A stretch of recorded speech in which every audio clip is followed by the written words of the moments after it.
What's cracking, everybody? XehrFelrose here, bringing you some Pokemon Go Battle League content. Today's video is a showcase of the newly added Morpeko to the world of Pokemon Go. This team might look familiar to you as well. This is a team that was created by Jonkus, fellow content creator, very well-known content creator. So shout-outs to him for this team. Just someone else in my chat as well said that they hit Legend with this team, so I figured I'd give it a shot. And my goodness, this team is crazy. Morpeko is disgusting, dude. I'm going to be showcasing some of Morpeko's gameplay out of these two sets that I went 7 and 3 in. Almost hit expert with this team, by the way. Very, very close. But we also did get a lot of Azumarill leads with this team, which helps. Opponent's going to come in with a Morpeko safe switch on this first game here, and we're going to get off to the races. We're going to go for a lunge, and then I'm actually going to come in with my own Morpeko here because we've done some chip damage, and I'm pretty sure that one unboosted Aura Wheel shouldn't knock out.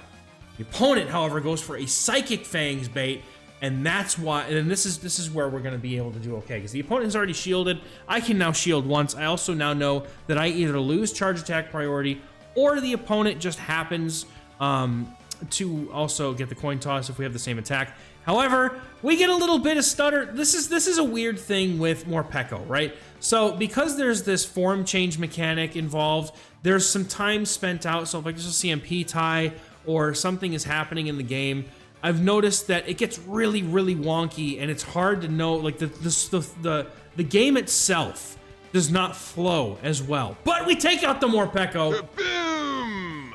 And let them come back in with that Azumarill. Let's watch it happen. In comes a Drapion. Drapion's going for that Sludge Bomb, maybe? But they're not going to get to it. Drapion's about to have a bad day. Boom! But the opponent caught on a Azumarill, and we fully one-shot the Azumarill, and now I'm going to come in with my Greninja. It's going to be able to do enough here. Morpeko is essentially just going off in this first game. I don't think I've ever actually seen something truly one-shot in Azumarill like that. That was incredible. Now, how does Morpeko work, right? So Morpeko has a form change ability. And essentially what happens is it begins, the only thing that changes here is the typing of Aura Wheel. It's only going to be electric or dark depending on the form. Every time Morpeko throws a charge move, it's going to change form between Hangry form and its regular form, Full Belly form.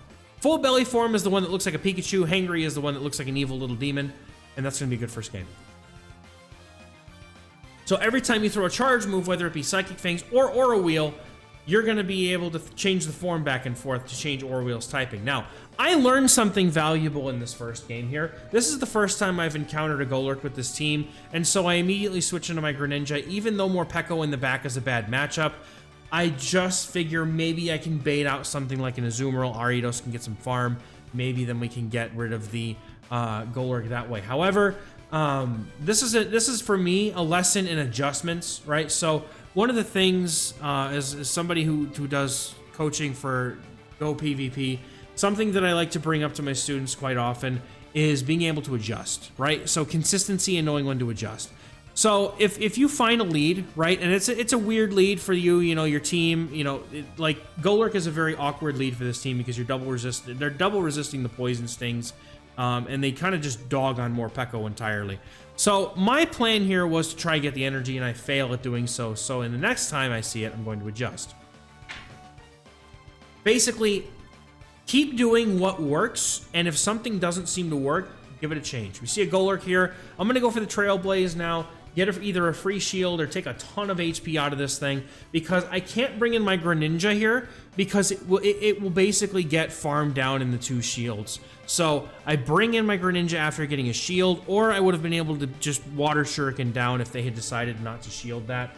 And since the opponent here has thrown, after I think 7 Mud Slaps, this can only ever be another Shadow Punch, so I'm going to let it go. Have the back-to-back Night Slashes to be able to win switch here. And we also have very little HP for the Azumarill to farm us down. And even if they do, even if the opponent had decided to shield there, like, Ariados can tank an Ice Beam. It can even take a Hydro Pump if it needs to. So there's no problem with that. I actually switch into my Ariados, not wanting to give this Azumarill too much farm. In hindsight, I should have let them go for 1 more Mud Slap before going into my Ariados, but they're going to come in with a Grimer, and this is very, very tough here. We're going to get the lunge off. We're going to lower the attack, but Morpeko has to do the work here. It does have Psychic Fangs, and Aura Wheel would just absolutely just clean one-shot almost everything. So what I'm going to need to do here is I might need to catch. I'm going to basically go for my Psychic Fangs, try and get that shield. And if I can, I need to try and get to another Psychic Fangs. The problem is that Mud Bomb from Mud Slap, it's straight 4 for each Mud Bomb into Mud Slap, and it's 5 for Sludge Bomb. So what I do here instead is I go for the combo play with my Greninja, knowing now that I can go ahead and go for that Night Slash after the debuff. It likely knocks out. We even get a boost for the road, but unfortunately, I'm not going to be able to do much about it. And we come in with the Morpeko, and we win the charge attack priority tie. We've seen Aura Wheel hit an Azumarill before. It's going to hit it just as hard this time. It's going to be a good game. Well played. Another question that I got asked in the stream a lot while I was playing this team is, does Aura Wheel, what does it do? Right? So it's basically a Frenzy Plant clone. So think Frenzy Plant from, you know, any of the grass types starters that learn it. On a very attack-weighted Pokemon, and every time you use it, you get a guaranteed attack buff by 1 stage. So you're guaranteed, it's like Power-Up Punch. Like you're guaranteed to get the increase to your attack by 1 stage. And that's basically going to be a way for you to just start ramping up your damage and get it guaranteed. Like, you could just start going, and this thing could just clean house. Like, if you can manage shields with Morpeko, you're in a good spot. Now, my opponent swaps in the Azumarill here. I'm going to go ahead and just farm up a little bit of extra energy, and then I'm going to let a Hydro Cannon loose to burn the switch clock, and then I'm going to come back in with my Ariados and just start continuing this matchup here. The opponent has decided to just swap the Azumarill in, so I'm going to take this known good matchup. I could have brought in the Morpeko, but because of the farm that they got, I really wasn't willing to do that, only just for the fact that I didn't want to have to force myself to shield a Play Rough or something like that. So that is, the Hydro Pump is going to knock us out, but this just gets my Morpeko ready for a farm. Now, I go for the charge attack priority tie here with the Psychic Fangs to either force the shield off the opponent, which we do, meaning that they are probably very weak to this. So this is going to be probably the heaviest hitting move left in the game. As the opponent's Drapion did not have the energy to get to another move, they are going to come in, and I'm going to go for the Psychic Fangs. I've boosted my attack with, I haven't boosted, I have Psychic Fangs, so we're going to see, it does, like, no damage, but I can swap out, and that's another one of the weird things about Morpeko. If you notice, every time you do the form change, it has its own little switch counter that's coming down. So essentially, it's hard to tell when your switch clock's actually up unless you look at it beforehand.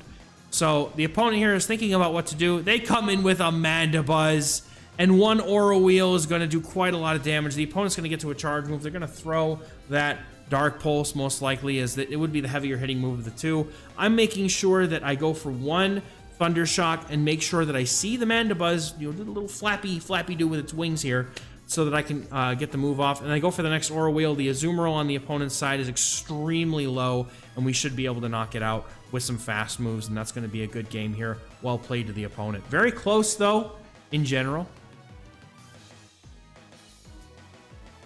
Getting into the next game, Ariados on the lead versus another Golurk. This is my chance to adjust to the previous one. I'm going to stay in, and I'm going to go for a lunge here to start because I'm hoping that I'll be able to fish a shield off the opponent. Now, they do throw right away. Maybe they expect a lunge, but essentially, I'm just going to go for lunge. They have to respect a Trailblaze here anyway because it would do basically 90% of their health. So we're going to go for the Trailblaze as soon as the opponent lets us. They do go for moves right away, so it's very tough for me to time my moves when they do that. And then they come in with Forretress, and I'm down a shield, and I go for the lunge. I'm really not sure what to do here. I am very, like, kind of confounded here as to what I'm supposed to do. I come in with my Greninja because I'm like, well, it's Volt Switch, but also Earthquake and Mirror Shot are going to be the moves. Maybe, okay, they have Rock Tomb, so I'm just going to get my Greninja out, but I probably should have come in with the Morpeko here because Morpeko does resist the Volt Switches, and it would actually be able to do quite well here in this matchup. So this is me really not being I'm just learning the matchups, right? I've never seen a Forretress so far, as it wasn't popularized or even really widely used until just this evening when I was using this team. So now my opponent's going to come in with a Toxapex, and I kind of feel like I'm not going to have a good time here. I have a very, very low Morpeko. I'm really going to need to try to make something work here. My opponent comes straight in with the Golurk, and look how much damage those freaking mud slaps are doing, man. They're just ripping me in half, dude. Opponent is going to get the shield. We barely see it. I'm going to try to go in for the Trailblaze. Is it going to be enough to take out the Golurk? Golurk going down to the Trailblaze. The opponent going to get the farm down with the Toxapex, but unfortunately, that means that they're probably going to be able to get to a move. I need to get to this Aura Wheel. Opponent gets there before I do. Unfortunately, I'm one away with the move. This is not a brine, it's a Sludge Wave, and we're going to go down to this game, so well played to the opponent. Now, in general, I think that strategy adjustment against the Golurk worked, so I would continue to play it out that way. I feel like the way that the opponent played it is not quite the way that people would normally play it, so I would be willing to try that again before I decide to completely pivot. However, you could also make the case that maybe Ariados just isn't the right lead for this team. You could try, something else. I don't know what the correct answer is really going to be. Also, this trainer running Crunch instead of Brutal Swing. Interesting choice here. You're going to do a little bit more damage with that Crunch, but I'm going to get both shields off of them with the Guzzlord. So, good thing for Morpeko, we got both shields. Bad thing is, there's a healthy Guzzlord still sitting in front of us, and so I'm going to come in with my Greninja. I'm hoping that because they have the Crunch, they may also have Dragon Claw, and they do. Now, they've also been debuffed twice with Lunge. Opponent's going to come in with Toxapex, gives me an opportunity to set up here. I'm going to go with the Aura Wheel. This will change Aura Wheel to a Dark type move after this. So I can either use Psychic Fangs or I can go for another Aura Wheel to change it back to Electric. However, because I know that the Guzzlord's going to come back in, there really doesn't seem like much of a point for me to really go for the move. So I'm going to go for this farm down here. Opponent is not going to be able to live these moves. We have a somewhat healthy Greninja and a somewhat healthy Morpeko. I'm going to go for the move right away. I was hoping that they would try to go for the move right away and I would just win Cap Tie. However, we are now going to end up going with our Morpeko into full belly mode. After the Aura Wheel lands, we're back at the electric side of Aura Wheel. Also, I found out that switching out your Morpeko resets it back to full belly. By the way, this swapped into Scizor. Boom! Bye, Scizor! And then we're going to be able to swap into the Greninja and go for the Hydro Cannon. That is the destructive power of a Morpeko that gets the chance to get going. The opponent going down shields was the doom that they didn't know was coming. Good game. Otherwise, I think Shadow Scizor is pretty saucy, if you ask me. Getting another great lead with the Ariados, and once again, I'm just like sitting here like, what do I do against Forretress? I didn't really understand until after these two sets when I'd seen it a couple of times that I should just come in with my Morpeko. That's what I should have done.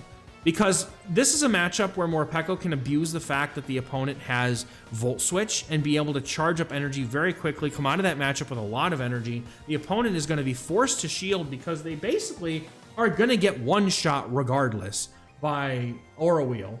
So we basically would have been much better off doing that. But the opponent does end up giving us a shield. I'm wondering if maybe they give us a second shield. And if they do, at this point, I'm very happy to just let this go. I wasn't really feeling like I needed a shield because they did not build up to the Earthquake on the Forretress. So Mirror Shot, once again, not going to be enough, but the Volt Switch will be. And now I'm going to come in with the Morpeko and we're going to get started. We're going to go ahead and just fire off a bunch of energy here. I will shield a potential Earthquake here in case the opponent decides to go for it. But once again, they are just absolutely happy to sit here and bait Mirror Shot. And in comes the Azumarill. We're going to go for the Aura Wheel. This is not a boosted Aura Wheel. Let's see how much damage it does without any boosts. Almost all of its HP is just gone. And then we're going to go into the Ariados. I'm going to fully farm down this Azumarill and tank whatever move they give me. The opponent seems to be very unhappy to see Morpeko because they have decided to forcibly swap into a bad matchup in order to try and maybe draw out my Ariados here. That's going to, I mean, I'm assuming they're going to come in with the Forretress here and try and get rid of my Ariados, but we still have a shield. The opponent has a Golurk, and that is exactly what we needed. The opponent had stayed in with the Forretress and let it go. They probably would have been in a better spot here, just simply because the Morpeko would have been aligned to the Golurk at that point, and honestly, that would have been better for the opponent. But we're going to be able to take him out with the Psychic Fangs, and in comes the Forretress, and we are going to shield this move, doesn't matter what it is, because we have not only a Psychic Fangs, but we're also one away, and if the opponent decides to go for a Mirror Shot, I know that they're not going to be able to go for an Earthquake at this point, because they would have needed more energy. So we're going to go for the Aura Wheel, take them out. That's going to be a good game, well played. Morpeko steamrolling teams again. With help. Ariados into another Azumarill. The ungodly amount of Azumarills that I saw was obscene.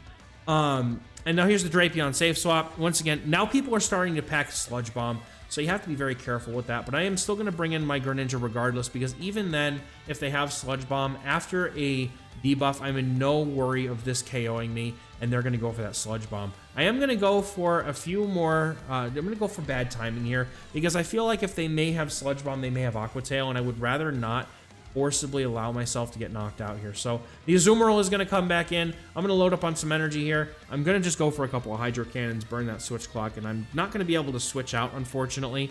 So normally I would try to, you know, bring in my Ariados here and just try to put some pressure. But the opponent immediately swapping like that kind of tells me that they probably don't have, or they do have 2 solid answers in the back to Ariados. So this being said, they're going to go for the Ice Beam, do some chip damage, and in comes a Morpeko, and here we go again. Opponent's going to go for the Morpeko, but they do get to the Psychic Fangs and win charge attack priority. I would like to go ahead and get this lunge off, so I shield up. The opponent is also going to have to shield here. This would one-shot a Morpeko, I'm pretty sure. And then I'm going to bring in my own Morpeko. And after that lunge, I'm pretty sure that a non-buffed Aura Wheel would probably not knock me out. So I'm about to find out here how much one does. I see that it does not fully one-shot. It is resisted, does a lot of damage. However, the opponent going for a move. If it's Aura Wheel, they're going to leave me with some health.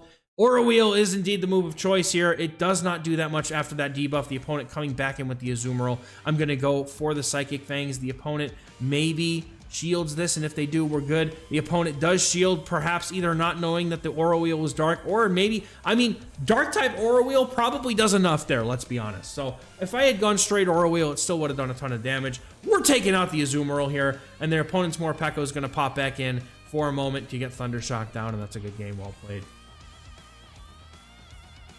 Getting into the next game here, we are going to have Ariados against a Guzzlord yet again. We're going to do the same thing that we've been doing, just go straight for those lunges and go for those attack drops. I'm really very happy to play out the 0 shields here, because if the opponent takes a lunge, they are low enough for me to potentially take them out with Greninja with 1 charge move. If the opponent decides to shield twice, we've already seen what happens when they decide to shield twice. They regret that decision incredibly. So we are going to be able to go for the lunge here. We did get the opponent low. They are going to take another lunge, and they're going to have to either let the Guzzlord go, or they're going to have to shield.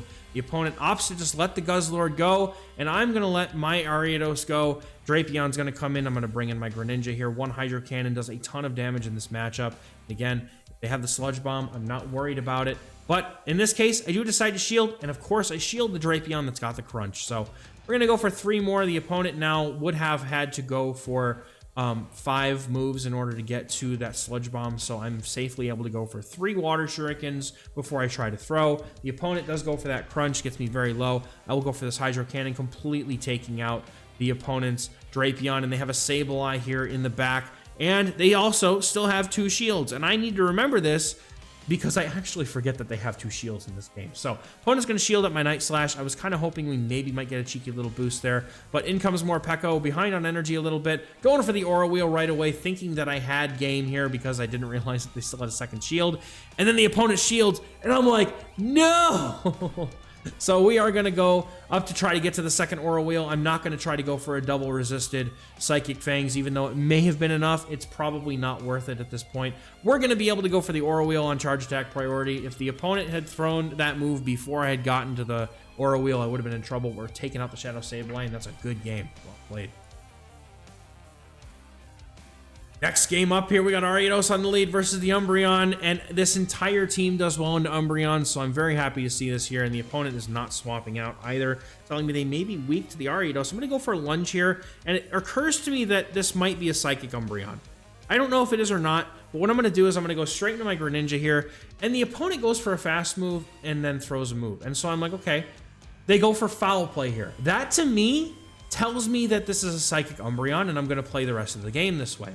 Now, they come in with an Azumarill. They're hard countering my Greninja. Unfortunate, but they did indeed have something in the back that did not care to see Ariados. And so I am hopeful that this entire team might even be weak to Morpeko, as it sort of has been so far. So I'm just going to do as much as I can with my Greninja here. I could even swap in my Ariados. The opponent might not be ready for the Ariados. Maybe they don't have much in the back to deal with it. I bring in my Ariados here to catch a move. They actually have gone for the Play Rough here.